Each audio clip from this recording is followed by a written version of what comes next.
What's up guys, welcome back to The Bread Show. Thank you for clicking on this video. Please leave a like, comment, and subscribe. It really helped the channel out a lot. And let's get straight to it. Hope you enjoy. If you know you're gonna miss the Nintendo Treehouse event, or you don't want to spend $29.99 on the guidebook, or $44.99 for the hardcover collector edition, then you're in the right place, because I'm about to show y'all everything new about the new Zelda game that's coming out, Tears of the Kingdom, and what separates it from being just a Breath of the Wild 2, or even worse, Breath of the Wild DLC. And there is a lot to talk about because there was a lot new in this new Zelda Tears of the Kingdom game. By the way, I wasn't joking about those guidebooks. They are set to release a month after the video game is supposed to release, which gotta be the most mind-boggling thing I've ever heard. No child of mine will be looking up online tutorials. It's every kid's rite of passage to be lobotomized by this generation of water temples. Internet be damned, my kids will order $45 guidebooks off of Amazon, just like the good old days. But there is plenty of new stuff to do in this game, and you could tell by the fact that the game is actually bigger in every way,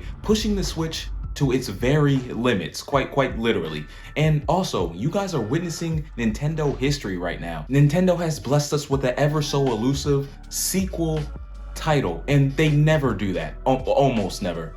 Zelda Tears of the Kingdom, Black and White 2, Majora's Mask kinda, but that's all that I can think of off the top of my head. The first thing that we're going to talk about in this video is the Zonai devices. We've seen some of them in the trailers, and they could be anything from quality of life items to just plain old vehicles. And like I said, they could be anything. Nintendo really wanted to prioritize customization after they've seen so much customization in the last game. For example, a Zonai device might allow you to cook anywhere without a cooking station, or may give you jetpack propulsion propellers that you could put on a minecart to make it go zoom really fast. The battery gauge is very similar to the stamina gauge, but obviously for the Zonai devices. And you know, in Zelda Breath of the Wild, and you can expect in Zelda Tears of the Kingdom, there are multiple ways to advance and solve puzzles, so you know that those Zonai devices are going to be used in multiple ways, more ways than one, most definitely. But let me play the role of Professor Oak for y'all. Wait, hold up.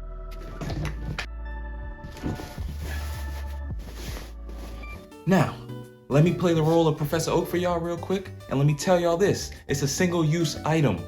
Be wise. Cool vehicles though, for sure. They got jetpacks and some more. Now, the maps. The maps are mostly the same, but the world is what's very different. I mean, take a look for yourself.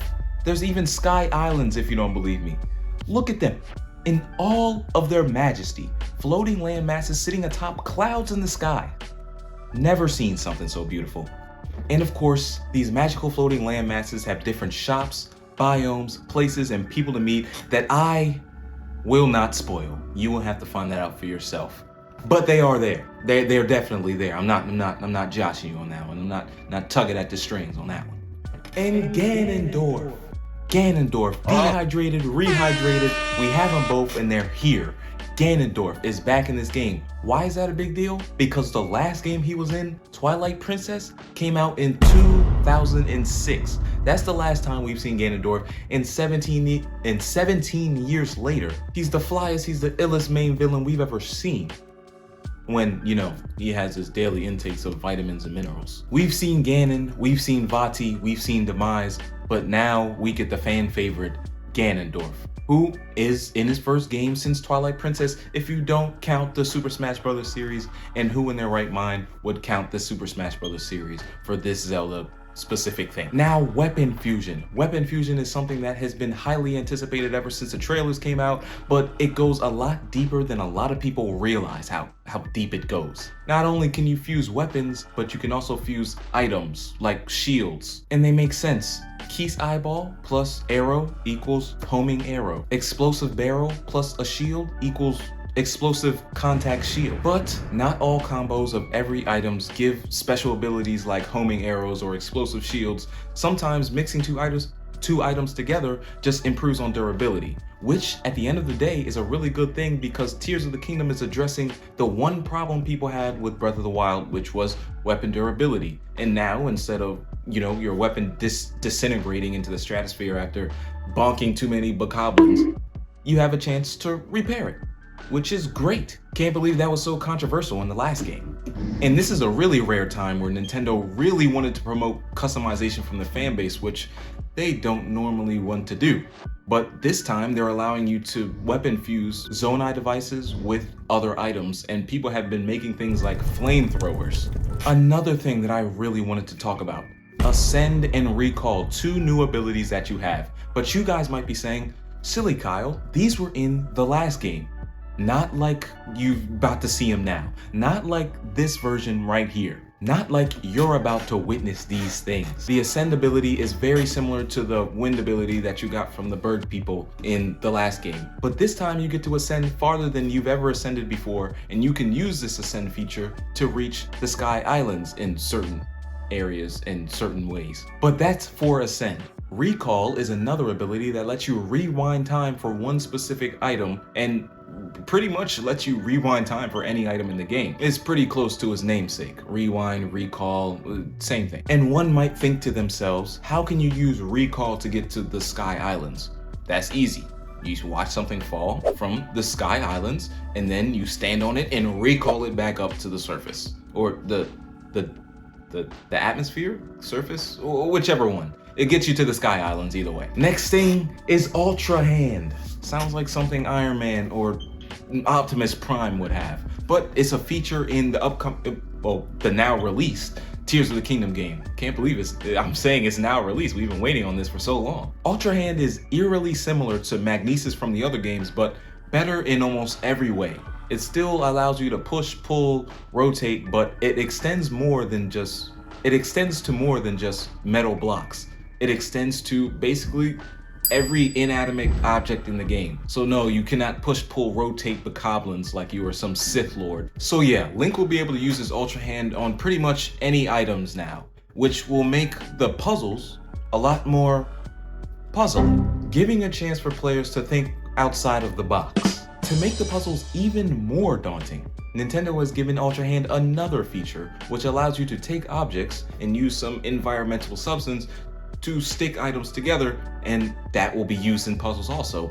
You could just flick the right stick to undo the stick. If you haven't been able to tell already, Zelda Tears of the Kingdom really wanted to expand on the freedom everybody loved in Breath of the Wild by giving way more features and way more ways to use and mix those features together to make different solutions all for the same puzzles, which players had already done in Breath of the Wild, but they're going to be doing a lot more in Tears of the Kingdom. For example, there are a lot of techs and tricks that people are just now finding out about Breath of the Wild, even though that game came out 6 years ago. They're useful for speedrunning, completionists, or just playing the game normally. And I expect to see even more with Tears of the Kingdom. After you buy Tears of the Kingdom and use all of the features, there will be much more to do after you've already beaten the game and much more to learn about the game after playing it. Does this game have a post game? I don't know. I haven't gotten that far yet. Right when we think Nintendo doesn't notice people in their own community, they show us that they've seen the abominations that we've made in Breath of the Wild.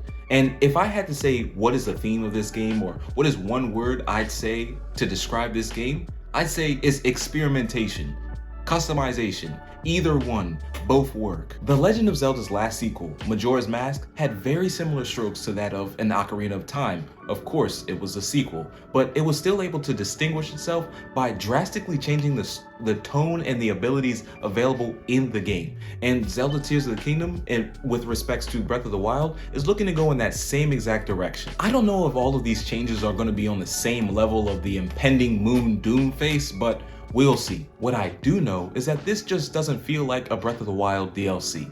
And I am really excited to dive deeper into this game because it is out today. I am super stoked with this game, and I am super stoked to see how Nintendo fleshes out this sequel. Like I said before, Nintendo barely comes out with any sequels, but when they do, it's usually heat. Who knows, we might get another sequel. Who knows, we might get another timeline. What I do know is that I'm gonna be playing this game a lot, and if you guys want me to play this game and show it on stream or camera, I can do that for you. Just let me know in the comments below. Please leave a like, comment, and subscribe. If you stayed this long, consider watching another video. I have a lot of stuff just like this in previous weeks. I usually upload once a week every Friday, but I have shorts out the wazoo coming out for y'all. And yeah, it's up from here. My first Zelda game was Ocarina of Time, and I've been a huge Zelda fan ever since. The dungeon crawling, puzzle solving, adventuring RPG. And hopefully it never changes from that. But yeah, thank y'all for staying this long. Please leave a like, comment, and subscribe. Show love, everybody. Give inspiration in all you do. Welcome to the Bread Show. You're leaving the Bread Show, but you don't gotta leave because you can stay and watch another video. But peace out.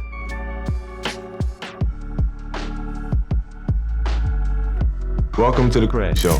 Take 2. Weapon durability. And now, instead of, you know, your weapon disintegrating into the stratosphere after bonking too many bokoblins,